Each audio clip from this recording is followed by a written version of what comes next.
I'd like to call to order the meeting of the Environment Committee. This is Tuesday, January 23rd, 2018. First item on the agenda is approval of the agenda. Are there any changes or corrections?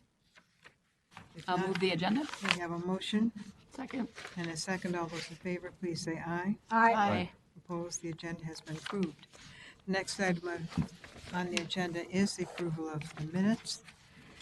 And again, if there are any changes or corrections, if not, is there a motion? Move approval. Second. We have a motion and a second. All those in favor, please say aye. Aye. Opposed? The motion prevails. Now we move to the business portion of the meeting, and we have one item of business, item 2018-26. It's the same week item, and it's the water reuse related amendments to the water reuse policy plan. And Janine's going to walk us quickly through it one more time. Madam Chair and members of the council, thank you. Tonight I'd like to just review with you some of the highlights from last week's Committee of the Whole meeting. Last week we spoke with the Committee of the Whole, the Council Committee of the Whole, regarding wastewater reuse and the practice thereof. And of course, wastewater reuse is the practice of treating wastewater effluent so that it can be used once again before releasing it into the water cycle.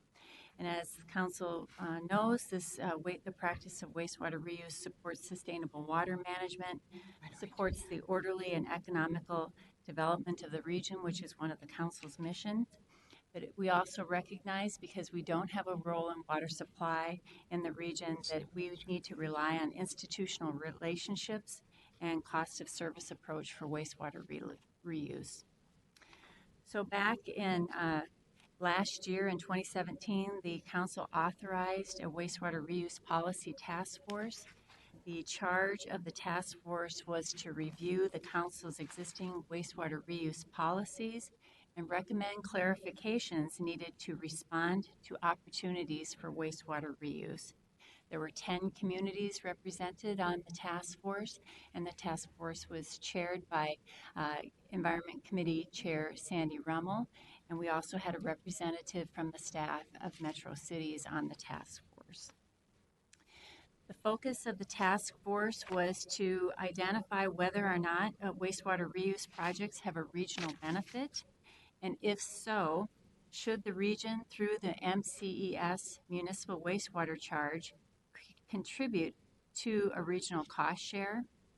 And then finally, how should MCES partner with local communities or water utilities for wastewater reuse projects? The task force reached consensus on many items. First of all, they identified that there were good reasons throughout the region to have a wastewater reuse program. They wanted us to have a responsive approach, so when communities were in need of using wastewater as a tool in their toolbox for development reasons, that we would make ourselves available to them. They would like us to work in cooperation and partnership with local government rather than in competition. Again, in the region, local government has a primary role for water supply, and they would like us to be partners rather than competitors in meeting that mission.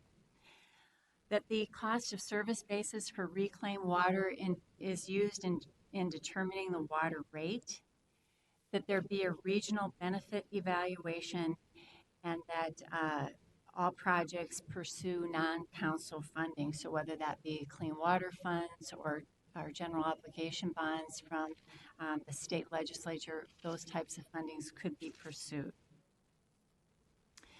The task force did not reach consensus on whether or not there should be a regional cost share. They, in fact, were relatively split on that item and suggested that the council have a discussion whether or not there should be a regional cost share.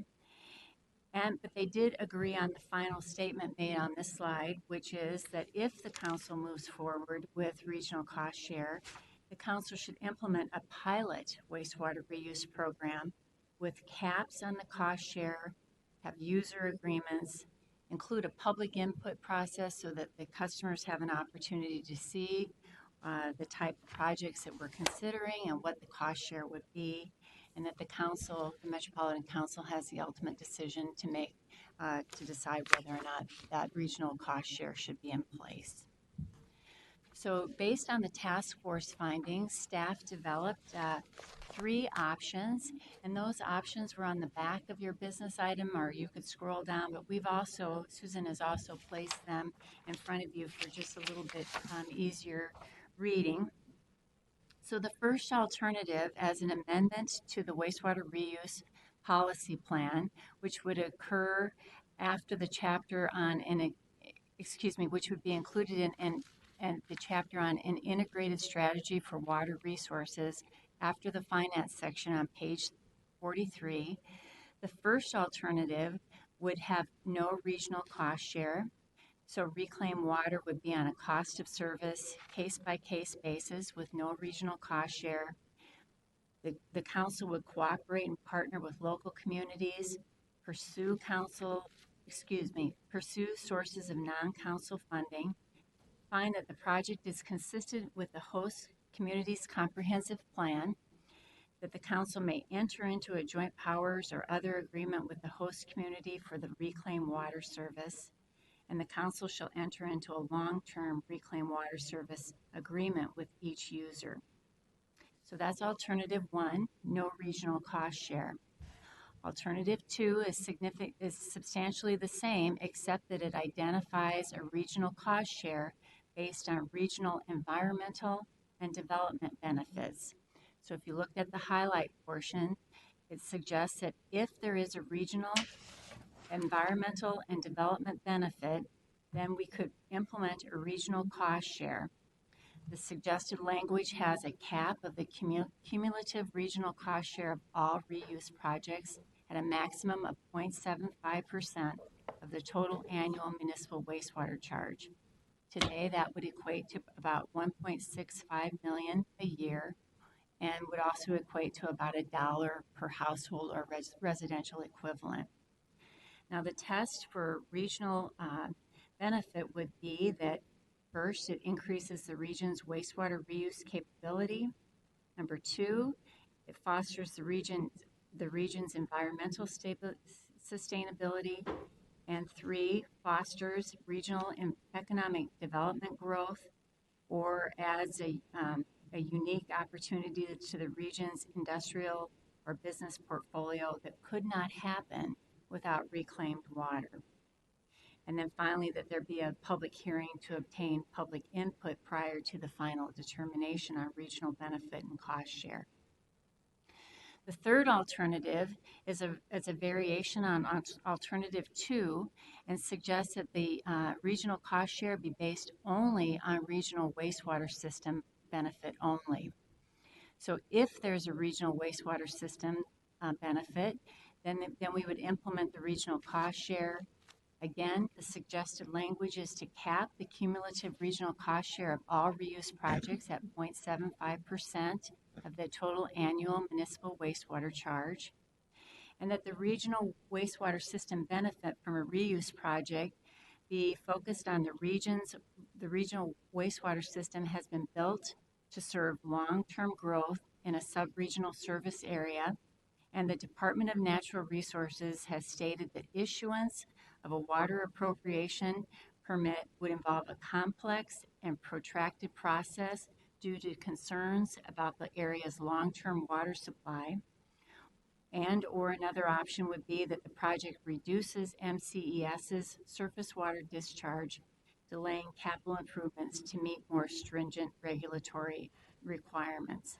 And in both alternative 2 and 3, we would suggest a public hearing. So with that, what we're asking today is to authorize the public hearing. First comment on the Thrive Lens analysis.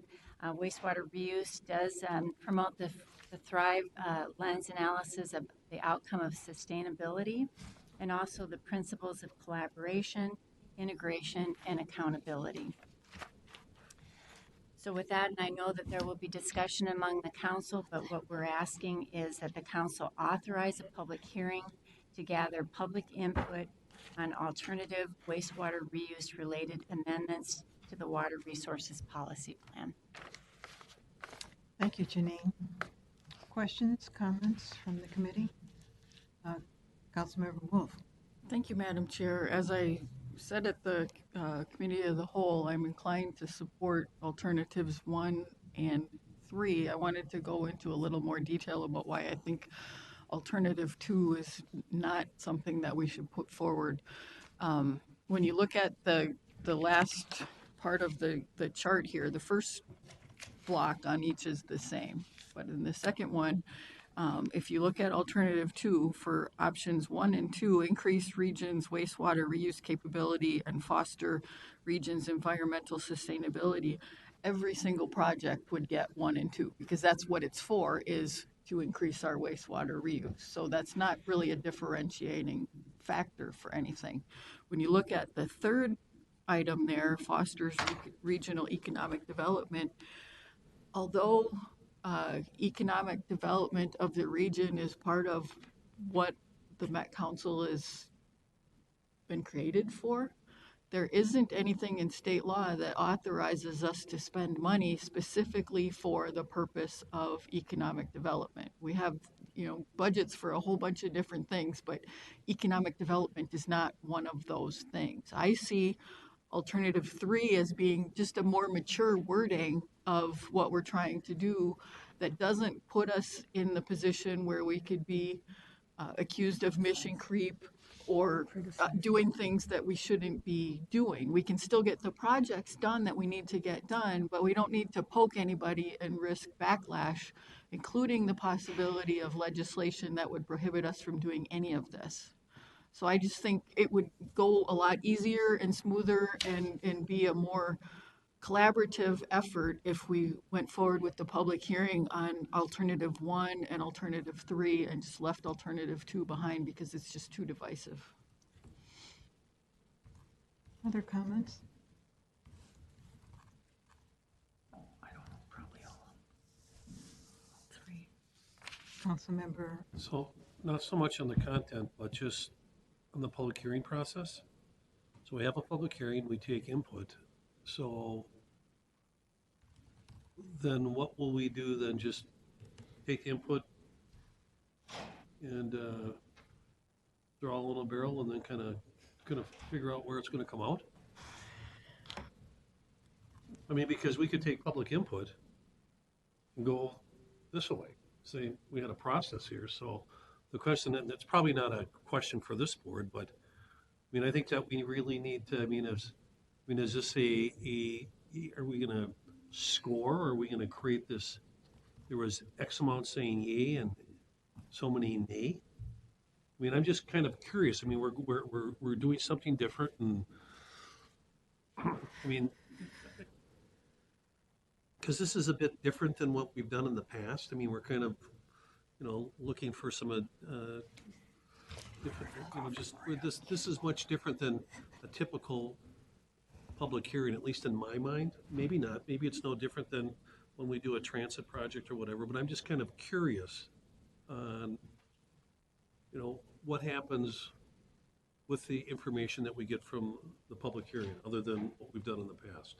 Janine, do you want to address that? Sure. Madam Chair and members of the council, I think that oftentimes on public works projects, we've gone through an alternatives analysis, and then we take a identified project or a recommended solution. In this particular case, we do have mixed opinions among our customer communities who pay for the municipal wastewater charge, and I also recognize that we have mixed opinions among members of the council. So in this particular case, I frankly think it might benefit the council to have an opportunity to hear the viewpoints of particularly the customer communities on which alternative they might feel that they could support. And I think we would get good feedback on that. We could present that information to the council in a manner that was easy to follow, and then you would obviously have the benefit of their input and then be able to decide which alternative you would want to be included in the amendments to the policy plan. Councilmember Wolf. Thank you, Madam Chair. Just to answer that from my perspective, I guess I see the public hearing as giving our customers the opportunity to say subsidy or not. But by giving them two choices, one, the alternative 3, which includes a subsidy, and alternative 1 that has no subsidy, we'll get that feedback. The risk in putting alternative 2 in there is we're doing this at the same time that the legislature will be in session. And if there's pushback, they would be in a limited timeline that they could do a bill one way or the other. And that may end up happening before we ever get done with our public hearing and decide what to do. And Chair, if I could, just to be clear, I'm not opposed to a public hearing. I'm just asking, once we go through this process, then we'll just, what happens then? Well, I think Janine, we get Sure. the information and then some analysis will happen at the staff level, and they'll bring forward what Right. they thought our customers were saying. That's correct.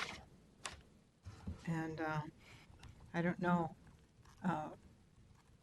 Councilmember Melander, you're closer to the legislature than I am these days. Are they paying that close attention to these issues that we're addressing? They're always paying a close attention to the Met Council. Any other thoughts? Councilmember Schreiber. Thank you, Madam Chair. In your discussions with your group developing these alternatives, have any of the organized ones, and I'm thinking of the Metro Cities organization, have they taken a position on any of these options? Madam Chair and members of the council, I don't believe that Metro Cities has taken a formal position. They were a participant in the task force. I know that there is a representative of Metro Cities here today, but I also think that they most likely, as they have in the past, would formally weigh in during the public hearing process. Okay. And Madam Chair, no other organization has taken a position that you're aware of these options? Not that I am aware of, Madam Chair, members of the council. We have also discussed this task force and kept the League of Minnesota Cities up to date on our work as well. Okay. Thank you.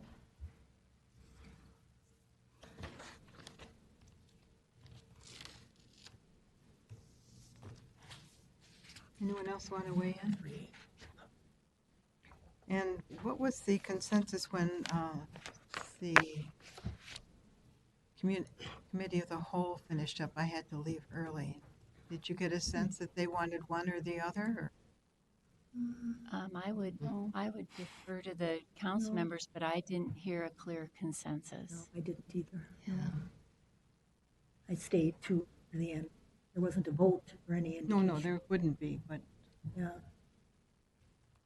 Councilmember Lutovsky. I mean, just in addition to what Councilmember Wool shared with us today, there were at least one person spoke in favor of alternative 2 by name. So I don't know if you would take them all out and get feedback, or if that's actually the concern that Councilmember Wolf has about putting alternative 2 even out for public statement or public comment. I'm not sure. Councilmember Wolf. Thank you, Madam Chair. I did speak to the one council member who expressed support for alternative 2 at the committee of the whole afterwards, and she understood my reasoning and didn't see anything wrong with the path that I was proposing to go forward. Yeah. I personally don't see any problem with having all 3 go forward, but I'm just one person. I think that having been at the task force, much of what the task force really concentrated on was this lower block in the middle column. And so I think people who are on the task force would like to, this is what they talked about. They didn't talk about this lower block over here. So I don't know. Councilmember Lutovsky. Thank you. I don't know if this helps the I wasn't part of the task force or anything like that, but it does seem to me that one of the missions, one of the core things that the council is supposed to do is to invest in a way that promotes economic prosperity.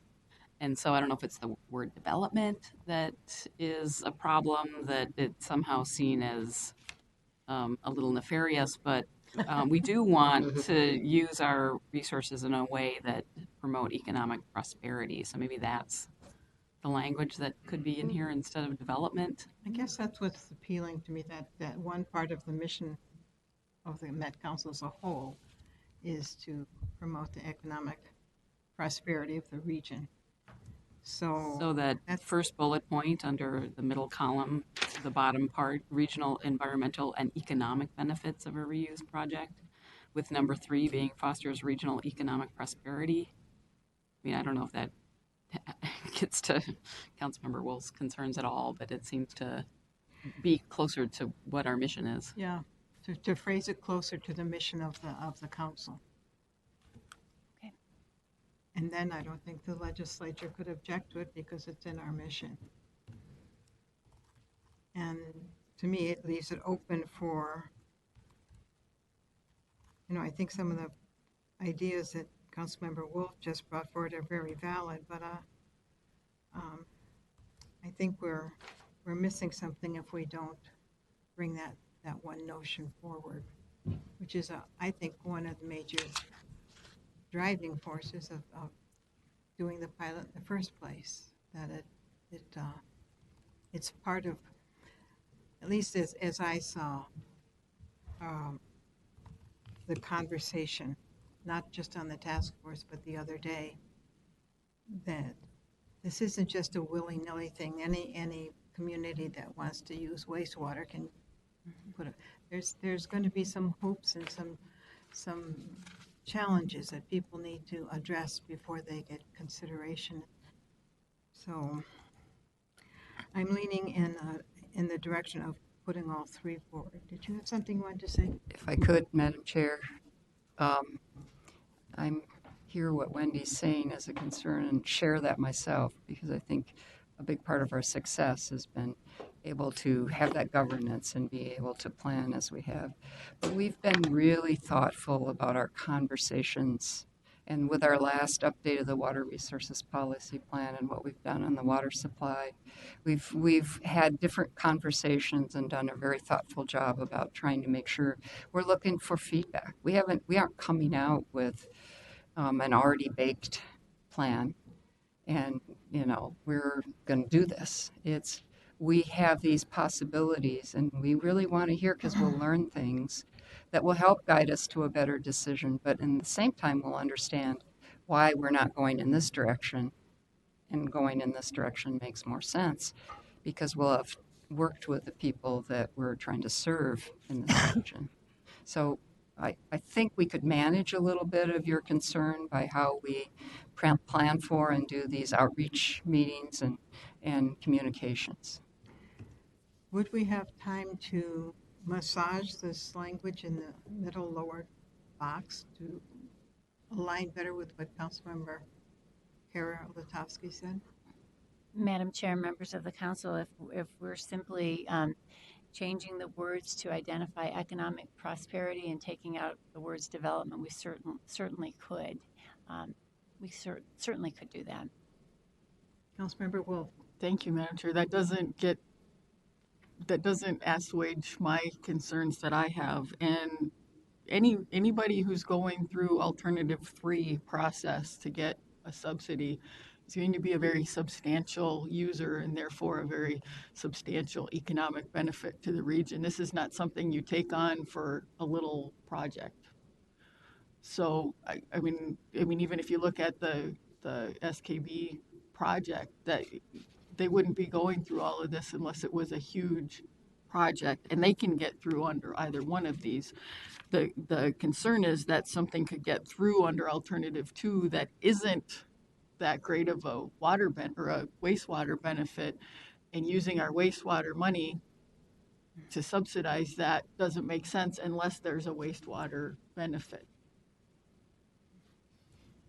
I don't agree with that, but it's simply the way I read it. Chair, if I could, you had mentioned that you felt comfortable with putting all 3 options out for public comment, or? Yes. So, I mean, I was in that committee of the whole.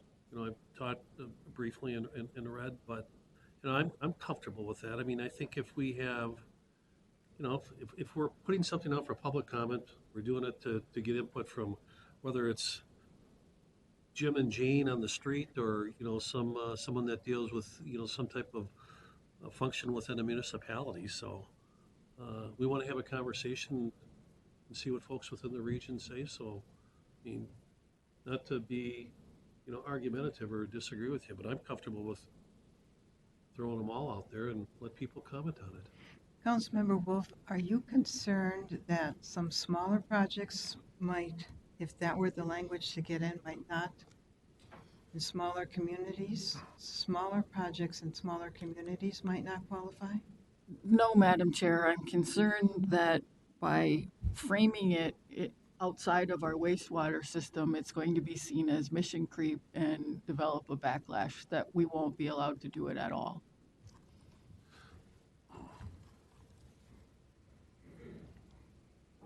I think if you're just talking about the part in the yellow, you might worry about that. We're talking about all of these parts up above. The part up above is the Reclaimed same. water, cost of service, case-by-case basis, cooperative partnerships, consistent with host community comprehensive plans. I mean, I'm not worried about mission creep with all of those things included. But that's how I'm seeing it. Councilmember Wolf. Can I, did you have something here? I'll wait to hear what you say. I was just going to ask if I could make a motion with 1 and 3 and see if it passes or not. I'd like to wait until we've Okay. finished our discussion. So, I mean, Wendy comes to class well prepared. And, well, still the old teacher, and she does. I mean, she comes to class and well prepared and certainly, advocates, region-wide and within specific parts of the region that she represents. But, I mean, I'm not uncomfortable to have a public conversation. I'm a bit uncomfortable to kind of start to focus it in a certain direction. I think that's where we could get in trouble. I mean, whether it's this project we're talking about or some other projects down the road, I mean, it's a worthwhile conversation. Whether it's a conversation we're having here or it's one that we had a couple of weeks ago about Towerside. I mean, this is what we do, and these are great ideas. And I'm not. If in fact there's this idea and this concept, not only for a specific project but region-wide, is well worth us looking at, I think we need to have the broad conversation. And I don't think we should be afraid of that. I think when you start to narrow it and start to try to drive things, I think that's where we get boogered up. I think that's where people get a little frustrated. I'm going back to the slide where we have the Thrive lens analysis. Pursue wastewater reuse where economically feasible and as a means to promote sustainable water resources, which is larger than just the wastewater system. I mean, I think that the plan is broader, and I'm worried about narrowing it just to the wastewater system, which is what it sounds like wastewater system benefit is this part 3. Councilmember Wolf. Thank you, Madam Chair. Doing all of those other things is possible under alternative 1 with other sources of money. It's whether we're going to use our wastewater dollars to subsidize it. If we're using wastewater dollars, it should have a wastewater impact. I think if it has a sustainable water resource impact, it's good use of any dollars, let alone wastewater dollars. But that's my opinion. I think this is quite clear. Pursue wastewater reuse where economically feasible and as a means to promote sustainable water resources. Other comments? Are we ready for motions? Yes. Can I, are you gonna do it or can I? Well, I'd like to move all three, but I knowing that Wendy wants to do all two, we'll let yours go down first before we make my motion. How's that sound? So kind. Madam Chair, Go for it. I would move that we go to a public hearing with alternative 1 and alternative 3. Is there a second? I'll second it for conversation.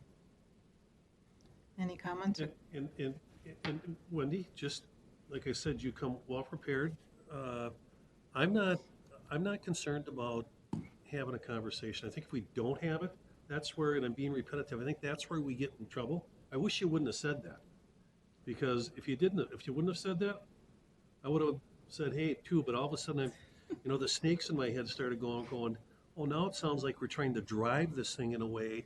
And I think that's where people get frustrated with us. And whether, like I said, whether it's, I'm repetitive, whether it's this project or other projects, I think initially having the conversation and and hearing what people say, maybe, and we have these parameters. I mean, so, and I get it, no mission creep, but, and that's how we should be. But if the public wants to broaden what we do, then we at least need to hear them and let those people upstairs or up the street make a decision if in fact we should or we shouldn't. We have a motion and we have a second. Another comment? I just wanted to respond, if that's okay, Madam Chair. I still want to have a conversation. The conversation that I'm looking for is to be more focused on, should there be a subsidy or not, rather than moving around the edges of what the subsidy is for. But Councilmember Wolf, what we are moving today is a public hearing. I understand that. Okay. So there has been a motion. There has been a second. All those in favor, please say aye. Aye. Opposed? Aye. The motion does not prevail. Councilmember Latowski. Thank you, Madam Chair. I will move that we bring this out for public comment as laid out in the business item With some minor changes in, with some minor changes in the language. Do I need to reiterate those that we talk about economic prosperity over economic development? So no. we have a motion Support. and a second. All those in favor, please say aye. Aye. Opposed? Nay. The motion prevails. Did I really muck it up now because I voted on the prevailing side? Bring something else up? I'm not going to do that. Thank you, Janine. That was well done, and it's been a long journey. We've got a ways to go yet, so we shall hear what others say. And Mary, maybe Councilmember Wolf would be the smartest one among us. Anything else? No, Madam Chair, I was just going to mention that I do believe we will have an article in our Metro update shortly, and I will make sure that the Environment Committee is apprised of the public outreach that we intend to do. As a result, we just met with staff to plan that, so I'll make sure that you have that information. Good. Thank you. And it looks like, well, thank you for that. And that ends the business portion. The information portion of this meeting, Janine is going to introduce us to some ideas about inflow and infiltration. Give us a sense of where we are at today. Madam Chair and members of the council, we are about 10 years into our local government partnership on inflow and infiltration mitigation. And so today with me is Marcus Bush. Marcus is a principal engineer who works at the Metropolitan Council, and his efforts are on I&I. So I just wanted to give you a brief update today about the work of the task force, the recommendations that the II task force made in 2016, and where we stand on implementation of those task forces recommendations. So first of all, in 2016, the task force recommended, in terms of the II program, that the Metropolitan Council continue to balance regional standards with community needs, that the council support efforts for funding public and private inflow and infiltration mitigation efforts, that the council develop a robust public outreach program for communities, that the council develop best practices and work with the League of Minnesota Cities and Metro Cities on development of model ordinances, and then provide technical assistance, including a demonstration project. With that, I'll turn it over to Marcus. Thank you, Janine. Thank you, Madam Chair and members of the council for having us today. As you see on the screen, it's a bit of a technical chart that I enjoy as an engineer, but we're working on updating to make it more useful externally. In general, though, what it shows here is we've got the regional trends at an annual level. Blue is rainfall, yellow is our wastewater. And from that macro large level about the region, we can see since the beginning of the program, as rainfall and population has increased, we've had a decrease in our wastewater flows, regional annual levels. That big picture is looking pretty good. And that even includes 2016, the wettest year on record. We did have a spike in that rainfall. And we had a small spike in the wastewater flow, but those peak years are still going down over time. So what we're seeing is a more sustainable system as the I&I program continues forward. Just to give everybody a quick update on I&I, inflow and infiltration, it's clear water that enters the wastewater system through aged or defective infrastructure.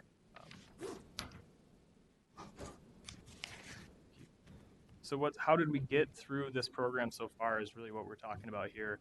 The communities have taken the lead on making sure that they're doing investments at their level. The region is also working at our level to mitigate inflow and infiltration sources. And I'll probably say I&I a lot, so there's that. Since the beginning of the program, the communities have spent over $160 million to mitigate I&I, and that's through our I&I program, the data that we have. Not every dollar of investment is included in that, but this is what is seen as a direct investment towards I&I as part of their capital improvement programs. Using that same criteria we'd use for the communities, the Met Council, MCES has done about $100 million of I&I mitigation during that time period as well. What's coming up in the future is our capital program for MCES. We're seeing about $100 million a year in rehab, mostly on the infrastructure in the interceptor system. That's one of the bigger piece of infrastructure we have, and one of the greatest benefits we can have is just to keep repairing and working on those pieces of our infrastructure.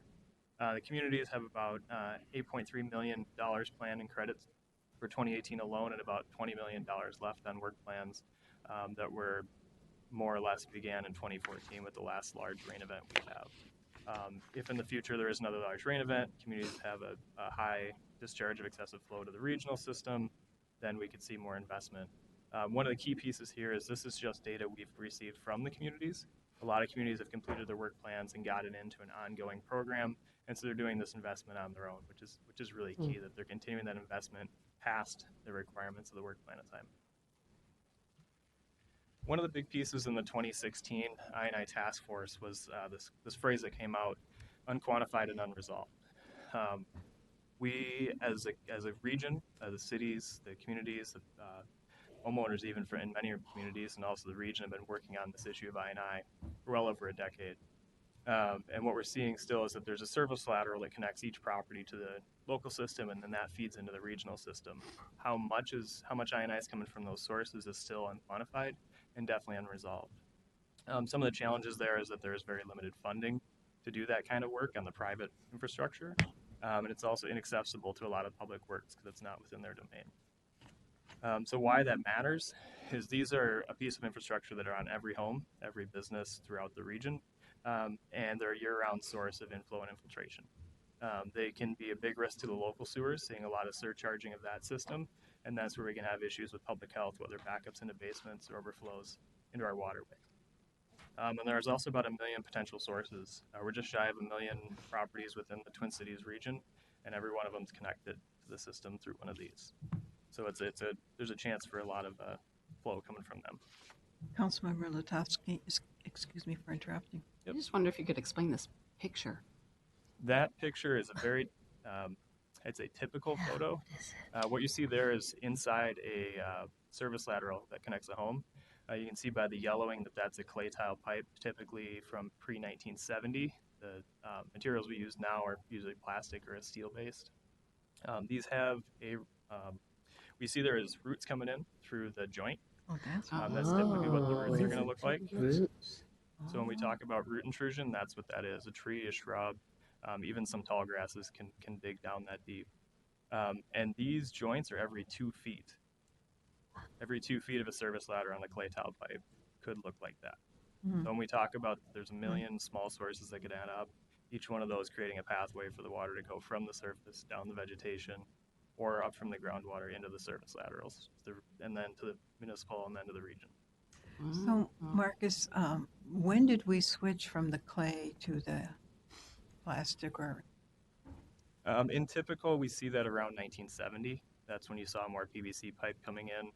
There were also changes in the Minnesota Plumbing Code in 1969, dealing with how construction of these service laterals was done. And so we see around there a pretty big shift in the number. So, homes and places built after that time, are they more or less likely to have problems? In theory, yes. We're talking about pipes that are well within their service life, PVC or steel, but those also have connections. So if that's a rubber connection, that may have degraded over the last 40 or 50 years. So it isn't just the length of the pipe, it's where the connections are. Yep, yeah, and then you could have bedding issues if we can get really deep into that if you want. But the construction issues too. How was it laid? Has the pipe cracked? Has the pipe cracked? It's not just the root intrusion at the joint. There's other areas where there can be issues. And then also at the connection from the service lateral to the sewer main at the city level is a really likely source. So. Thank you, Marcus. Great, thank you. So, Madam Chair, members of the council, as you know, the task force made some recommendation about funding and grants, and one of the indications was, and the council has continued to do this, was to support a request to the legislature for general obligation bonds. This year, staff recommended, based on our past use of the program, these are pass-through dollars that the council then manages to our local communities based on their needs and their work that they're doing. This year we requested $9.5 million. We've learned that in the governor's recommended that there's $5 million requested. Last year there was $5 million requested and we ended up with around 3.3 or 3.4. So again, this may be something that you might hear about in the legislative session, and certainly wanted to point out to you. This is something that we do in partnership with Metro Cities. Patricia Nauman and her staff work very hard to obtain these dollars, and then the council provides technical support and administrative responsibility for these projects. And I know that our customer communities really appreciate it. And then finally, on the private infrastructure side, the task force recommended that the council consider obtaining statutory authority to use a small portion of the municipal wastewater charge for private property II. And I think it's important that the word consider be emphasized, because there was some discomfort on the task force about that notion. So the staff has been working with our public our legislative affairs staff, and has asked that the language be included in the legislative request for this year. But as you know, that's a long process, and we have not heard back from the governor's office as to whether or not our request will be included in the governor's initiatives. Most cities throughout the state do have legislative authority to use their sewer revenues for private property II. We just don't have the express authority to do so. So if in fact we were ever to obtain that legislative authority, we would need to work on the budget issues associated with that. We would need to do outreach with our customer communities about what the program would look like and how much would be spent. So that's a long-term process. In the past, we have tried to obtain clean water legacy funds. In the past several years, have not been successful in doing so for private property. Marcus? Yeah, thank you. Another big thing that we've been working on, specifically in 2017, is the public outreach toolbox. That is a lot like a lot of the other initiatives to try to get more communication tools out there, more outreach, try to reinvigorate the narrative around I&I, if you will. So the task force asked us to work on the public outreach toolbox. What we did is we went back out and we got stakeholder input, both from members of the task force and other cities, worked with consultants and contractors to better understand what would work best as far as these communication pieces. And a big focus on that is having plain language materials that anyone could pick up and understand, and relevant to the needs of different communities, different community members, whether it's public works or it's a resident or elected officials or whatnot. And then we also did a lot of collaboration, both internally with our communication staff and the regional administration, and also externally with our consultants and with the cities. Part of that is we're working on the print and digital pieces for communities to use. These are pieces that we own, we've created from MCES, but communities are free to take and use them as they need. If they want to put a letter or something in their newsletter, we're just providing that for them so that they can they don't have to do the work to get that pulled together. And then we're creating a consistent message around the subject across the region. We've had I've had communities keep on asking, when is this coming up, and our launch is coming. One of the pieces of that specifically with the external collaboration is a series of videos that we've done. We're currently getting those worked on to meet ADA requirements. What we did there is we got a contractor to come in and do a video on a service lateral inspection and repair, and show what that would be in their words, not just what I would say from the regional level, but what a plumber might say to you in your own house.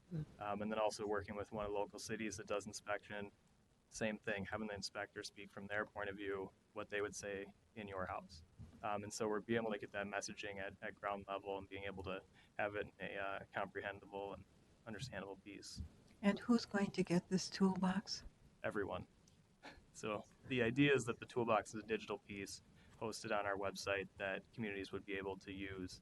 So they could pull the newsletter insert, they could pull these public service announcements, they could pull the videos, post them on their website, share them as they'd like to.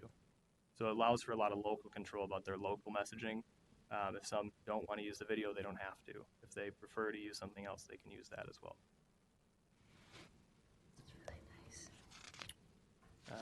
And these are some of the pieces you might see. This is a series of photos that may be used in some of this outreach. As you can see here, if you remember at the beginning, I said we had that really nice chart that I understood really well, but maybe a lot of others might not quite get. This is where we're trying to move with our messaging, something you can look at a video, look at a photo, and understand what's going on. Wrap this in a little bit of text so that the resident can understand it, elected official, public works could use it.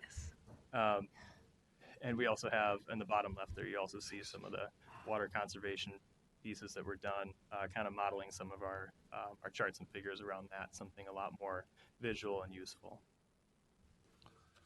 So, Madam Chair, members of the council, one of the other recommendations of the task force was to develop a model ordinance and also develop best practices for public works staff to be able to adopt. So I personally know, because I was responsible for development of a private property II inspection program in 2007 for the community that I work for. At that time, there was really no best practices or model ordinance. So we developed those all ourselves based on an evaluation of what was going on in other parts of the country.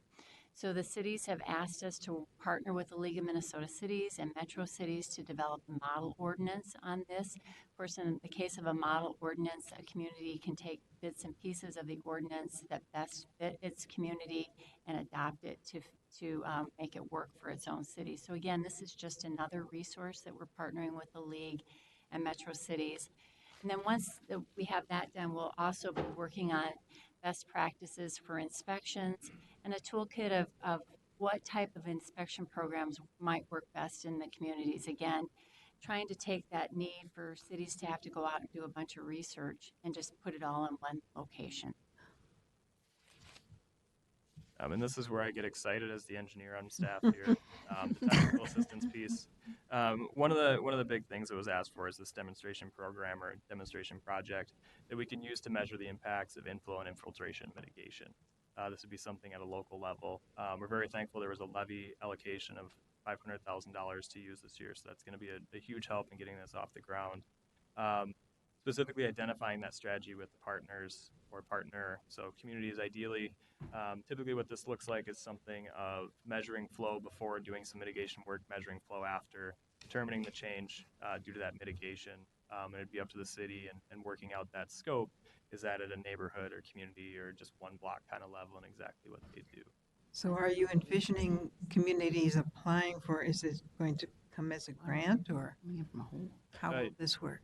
Yeah, Madam Chair, what it would be is we're developing the scope now on what we would ask for the proposals that we're looking for, narrowing down what possibilities, what would make sense for this project, and then going out to the communities and asking for their proposals on it, very similar to what was done with the Green Infrastructure Grant last year.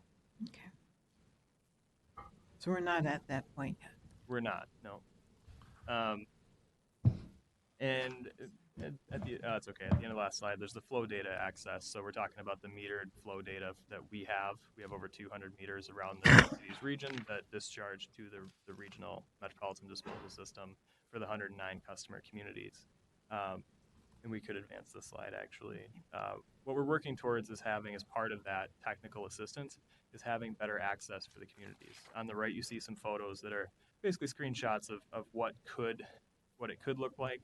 We're working with our customer communities now to try to better understand what it is that they really want or need. So this is a customer service initiative with a need shown from the customers. The idea being that they would have direct and secure access to their flow data, and it would be already go through the QA/QC process internally before it goes out with different levels of access. Ideally, we'll be able to incorporate some of the communications around these pieces instead of having different inboxes and file folders, being able to incorporate those important communications about flow data, specifically with I&I involved. And what that allows for is efficient decision-making at the local level. When they have more access to that data, they can use it as they need to make their decisions. And again, we'll be streamlining the internal processes with that so that these requests that are coming in, we're able to use the computers just to do the request, and then we're just going through an approval process at that point. Sorry? No. And assuming some future integration, we're trying to keep this open in case there are other needs that come up. It's an adaptive interface that we're using, so you can use mobile or tablet or whatnot, so field workers and public works directors alike can use the data as they need, again, through a secure access piece. And if there are other needs that are identified by the customers, we'd be able to use that, and not, so we could always be forward-looking, basically. So the forecast for 2018, we've been doing a fair amount of work in 2017, coming off the recommendations from 2016. What the program looks like this year, beyond just the administering the I&I program for the community, is actually implementing these recommendations. Early 2018, we're working on this model ordinance. We've been providing support for the League of Minnesota Cities, and they're working on getting feedback on that now from the customers. Supporting the grants and the legislative initiatives as asked or directed, we can provide information for those. And then the public outreach rollout, that is the videos, all these other pieces that we're working on, both internally and externally, rolling that out over the next 6 months, basically. And then scoping that demonstration project, as the Madam Chair asked about, getting that scope together so that we can start requesting proposals from the customers. Mid-2018, developing that private property best practices, and then also working on this data access portal. The first version release is scheduled for about September 2018. Late 2018, our plan is to be getting that demonstration project awarded, move some of the communications to the web interface, that portal specific to the I&I program, and also working on a study of the regional I&I flows. You saw the chart at the beginning. I think there's a bigger picture that we could tell there, so it's just going to take a little more direct effort to get more of the details ironed out, create a better understanding of where we're at. Questions? Councilmember Wolf. Thank you, Madam Chair. I just wanted to thank staff for all of their hard work on this and kind of give a background of how far we've actually come in the last 10 years. Because when this started out, I was just going to be a 5 years and done program.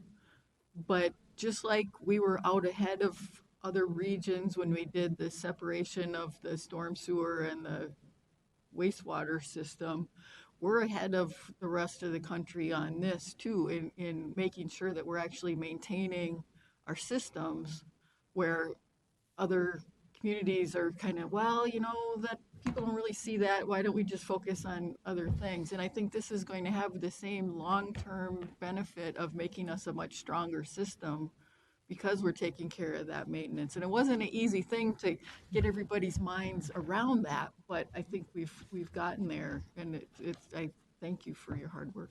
Yeah, and I'm not an engineer either, but I do like these graphs, and when you can show people that the regional rainfall goes up, but our flow goes down, you have to wait 10 years. You have to stick at it for a while to see that happen. And so I think that was pretty impressive, to be honest with you.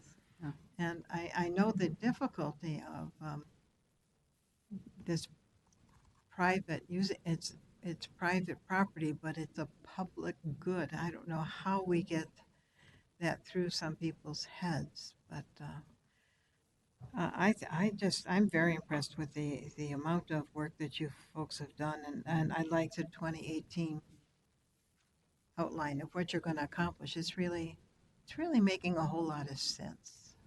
Anyone else want to comment? Councilmember Schreiber. Yes, without sounding like an echo here, I want to tag on to the two comments here about the good work that you're doing here. This is not necessarily sexy, visible stuff, but very, very, very important. What I remember in my days in the legislature and roaming around those hallowed halls is that bonding money could not be used on private property and or private institutions, and that's kind of the catch here. To try to float a bond issue for this purpose on private property cannot be done. But there's lots of other sources, and I heard you say that some cities are taking it upon themselves to impose their own standards for their residences, and they're allowed to impose a fee for that, and that's good news. I imagine, this is a statewide problem, actually. If it couldn't be sold that way, that would be a good thing at the legislature. But bonding, I don't think is your place to go for getting money for private property, truly. But I really compliment you on your good work here, and it's good. It's good for the whole region. Thank you. Cool stuff. If there's nothing else, Marcus and Janine, thank you very much. Excellent presentation. Thank you. Well, council members, we have gotten to our last item, and we're going to ask Lisa to give her report. I actually don't have a report, but I want to thank you for braving the roads and coming to our second Environment Committee meeting this month, and a light agenda, but a really important topic, and we were anxious to be able to get this started because of all the things that are connected to this. So I appreciate your showing up and giving us a quorum today. You bet. With that, council members, we are adjourned.